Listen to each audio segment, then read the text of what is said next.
Hey friends, it's Ryan with Arrows of Love. Today I'm doing something a little bit different. I'm going to do a birth chart demonstration of Vladimir Putin because of the recent events in the world, in the Ukraine, and in Russia. So sometimes the easiest way to figure out what's going on with someone, because Vladimir tends to be pretty secretive, is to actually just take a look at the birth chart. So I have Vladimir's birth chart pulled up here.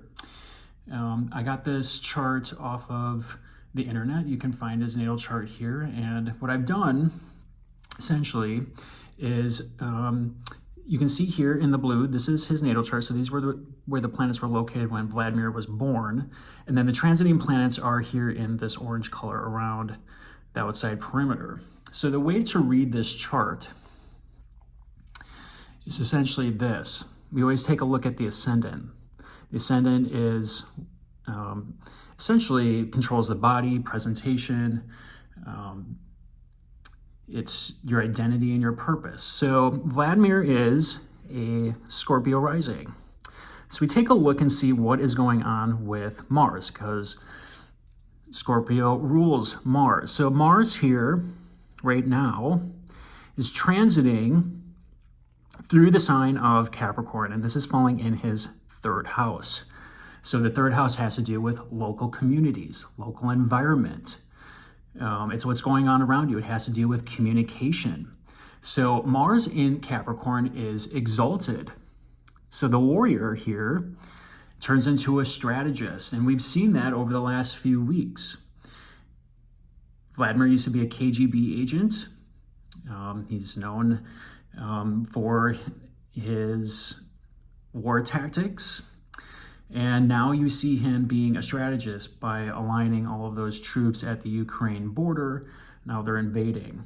So where are we going? What's happening with this? So what I have pulled up here today is a chart from February 1st. And the reason why I pulled up the February 1st chart is if you want to take a look at what's happening with the sun and the moon, right next to the north node, that's Vladimir's north node. So back on February 1st, this is when things started to really pick up with the tensions between the two. And you can see here that we have the sun and the moon conjoined right on top of Rahu. So Rahu is known as the north and south node. So here is the north node of the moon and his natal south node of the moon sitting over here in Leo, conjoined with Pluto in the sign of Leo. So that's very interesting. So a lot of people would point to Vladimir's wealth, the fact that he is an authoritarian. Leo has a lot to do with kings, has a lot to do with pride, courage, and bravery right here. So we have the sun and the moon, a new moon, right on top of Saturn, by the way, that's Saturn, all opposing what appears to be his south node and Pluto right at the top of his chart. So this is the top of the chart right here. 10th house, this is career. So new seeds, that's a new moon, were being planted here in the sign of Aquarius, third house, communities, on the border of his fourth house, right? Because that's where Saturn is. It's all moving toward this fourth house. This is where the planets move. They move in a counterclockwise motion. So here they are. They're all moving toward this fourth house. The fourth house has to do with home, family, country, foundation, and roots, right?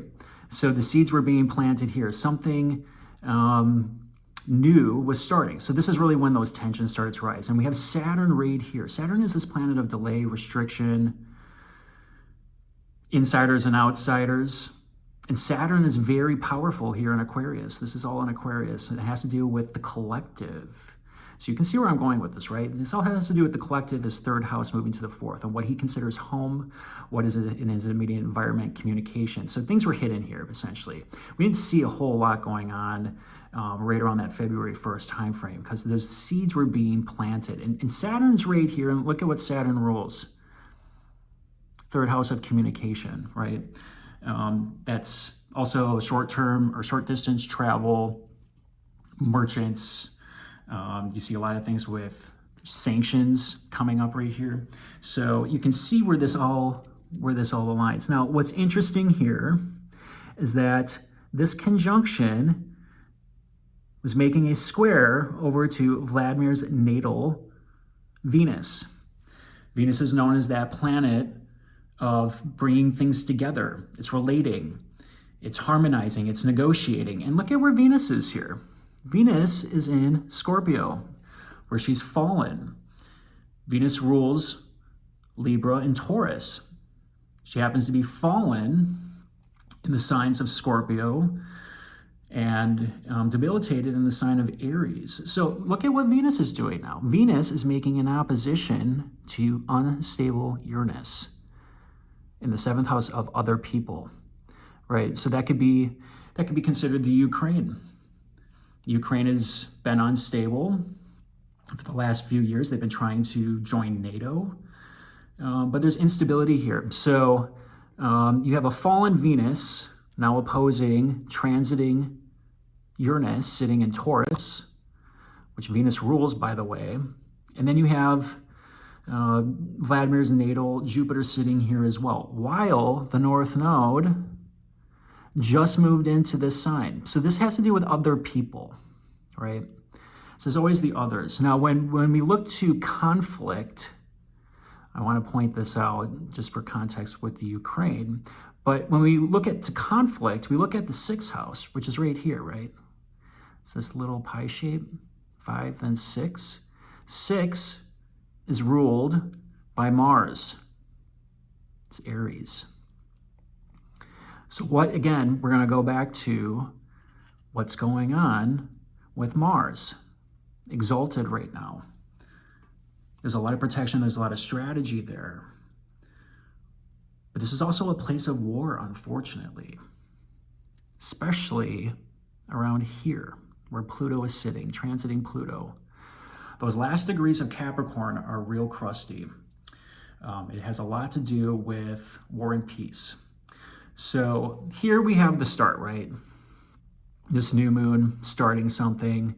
It's got Rahu right in the mix. This is Vladimir's Rahu. Rahu has a lot to do with destiny. And look at what this is also doing. This is making a trine over to Vladimir's sun.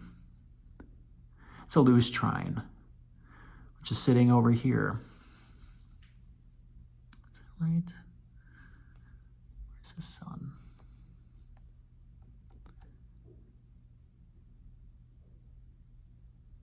Yeah, it's sitting over in Libra. So making a trine over to Libra, this has a lot to do with his identity.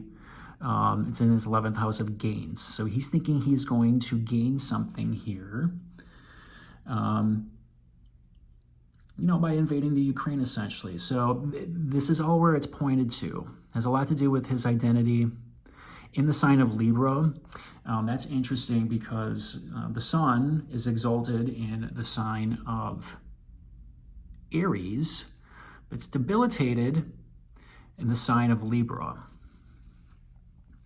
So we have this conjunction of the sun. By the way, the sun is also at its fall in the sign of Aquarius here. So the sun does not perform as well here, right on top of Rahu, which oftentimes has to do with destiny, but it oftentimes also has to do with a longing, a thirst that you cannot fulfill.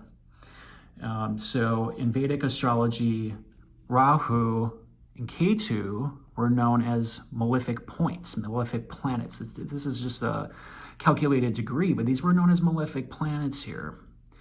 A fallen sun right on top of a very powerful karmic Saturn here. Pointing right to Vladimir's Venus, negotiating. Not so much here. This is hidden things, right? That's Scorpio pointing over to here. Unstable others. So this is where all this is all going. Now, another thing I want to mention here, which I think is really interesting, is that when we move this forward, I want to show you what happens. Everything's going to be moving into this 4th house. And this has to do with home. This has to do with patriotism, roots, ancestry. And look at where this is all sitting, in Pisces. And Pisces is known as this dreamy, illusionary sign. And here's Jupiter. So there is protection in the home, homeland, but it's illusionary of some type. There's something here that we don't see. It's a little ethereal. And we got Neptune, which is a planet of deception, sitting right here. So it's interesting to see where this fourth house energy is all going, because what's going to happen is when I move this forward, I'm going to move this forward to the full moon, which is going to be 2 weeks later from the new moon. There we go.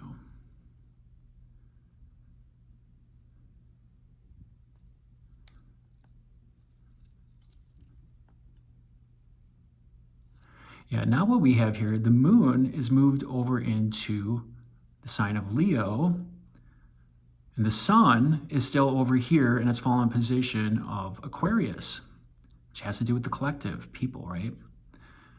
So full moons are always endings, and these are big ones because they're right on top of Rahu and Ketu. And then you got Pluto sitting right here too, just a few degrees away. It's big endings. Like I said, Leo is the sign of kings. So something is ending here overall. You can interpret it that way, whichever way you want, but this is huge, right? I mean, it's instability with partners, with others. Now, let's take a look, conflict. This is the sixth house, it's also Mars. Let's go back here, look at what's happened. Venus and Mars are now conjoined. The planet of conflict, strife, cutting, severing, war is now together with the planet of harmony, negotiation. So we see an exalted Mars being, what's the right word here? Mitigated by a Venus that has triplicity in the sign of Capricorn.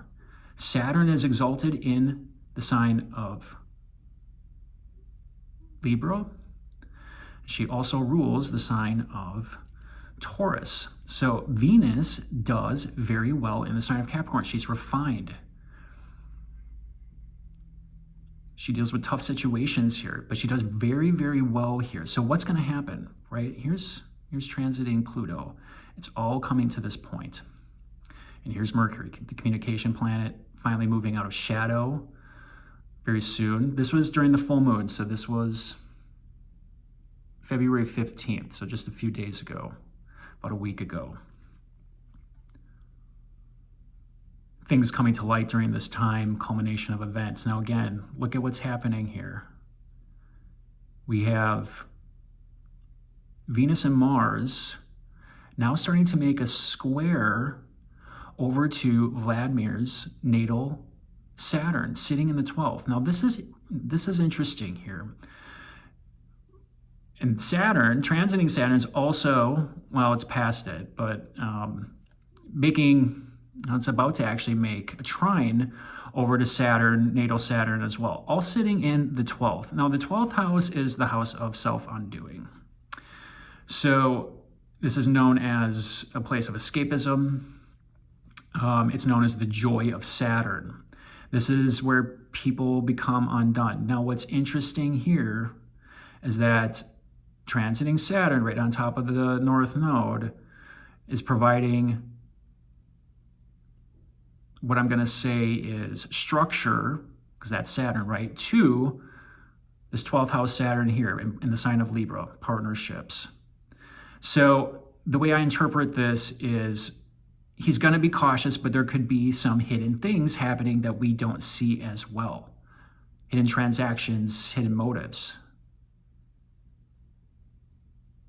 12th house is a hidden house. It's things we don't see. And the reason for that is the ascendant, which is you, or Vladimir in this point, is looking at the 7th. Here in the 12th, the ascendant doesn't see the 12th. It can't see it.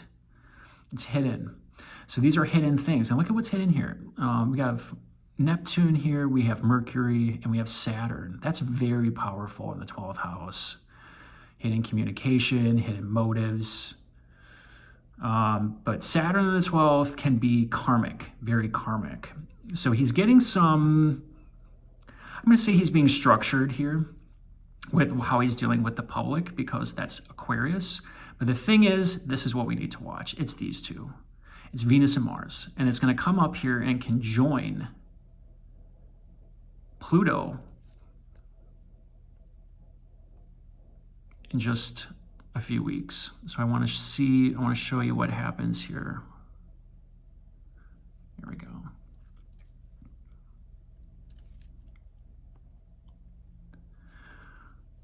Look at this. From others and from unseen things, all coming back to Rahu, a longing. It's a longing here. And it's right on the border of the 3rd and the 4th. Home, communication, what he considers home. All happening here. Opposing Rahu and Pluto. Big, big changes. And look at here. These three coming together at about the 28th degree of Capricorn. And that's getting toward the anaretic degrees of Capricorn. Those are hard lessons. So Pluto, Mars, I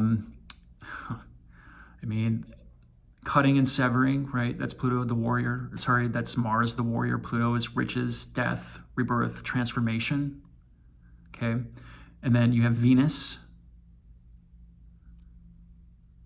the negotiator, the harmonizer, the peacemaker, all coming together here, pointing to what could be still some hidden things with others. Communication, local environment. It's all changing here, essentially.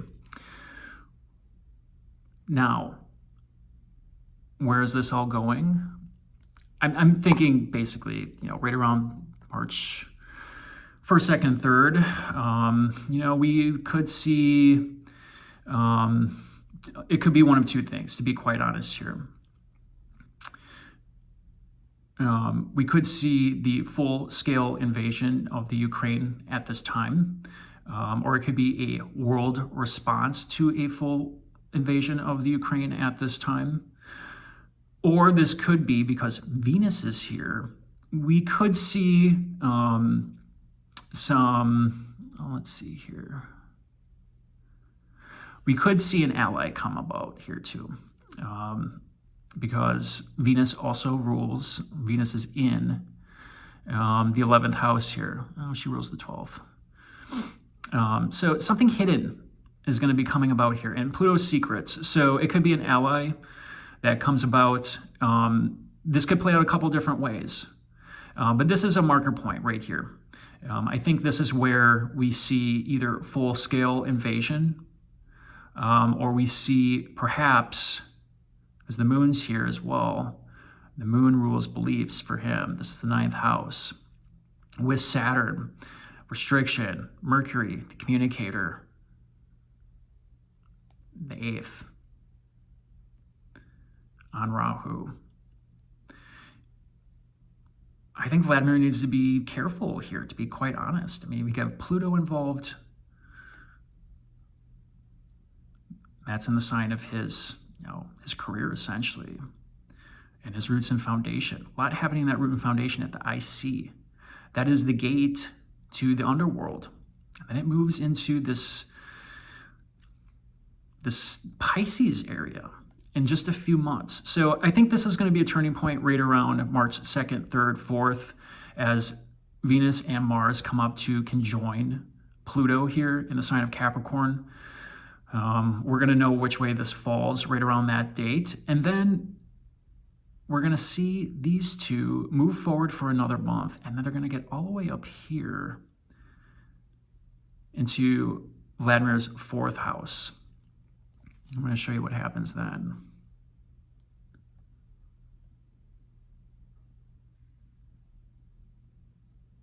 Here they conjoin Saturn, right around April 1st, right on Rahu. Again, this will be an important date about where things are going, what we considered the homeland here. And this is also interesting. His natal Uranus is sitting in the sign of Cancer, which is the sign of home, ancestry, roots, patriotism, nationalism. So he's got some radical ideas about that. And it's in the 9th of his beliefs. Jupiter is now going to be making a trine over there. So it's changing. Something there is changing. But again, look at what's happening right at that north node. It's a longing. The north node's a longing. It's a thirst that you can't fulfill. And it's in the collective, right? This has to do with the collective restriction. So as they move forward here,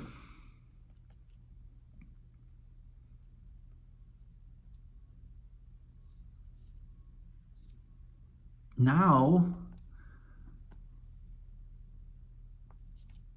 we get to the point where we have Venus, Jupiter, and Neptune all at that last point, last degrees of Pisces. This is the exalted degree of Venus, by the way. And look at here. Now, Venus is making a trine over to Vladimir's fallen Venus in Scorpio.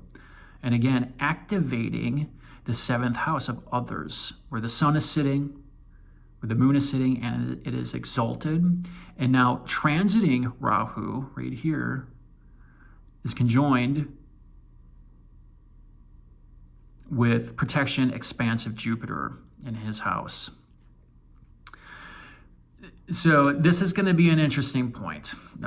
This is really where I think we see the resolution to all of this. I think it's not going to necessarily be easy. But again, it's the activation of that 4th house here. Here's Mars again, now making a trine over to Venus, his natal Venus, as these 3 very powerful planets conjoin. In Western astrology, Venus is exalted in Pisces, Jupiter rules Pisces, and in modern astrology, Neptune rules Pisces. Now, this is just, how to best to explain this one? It's going to benefit other people. And the reason for that is Venus is exalted here. She's very powerful at the 27th degree of Pisces. She rules Taurus. Look at what's happening in Taurus. You have Sun, Moon, and Uranus all conjoined. And very close to Vladimir's natal Jupiter. So I think this is where things end. And this is also a point in Vedic astrology.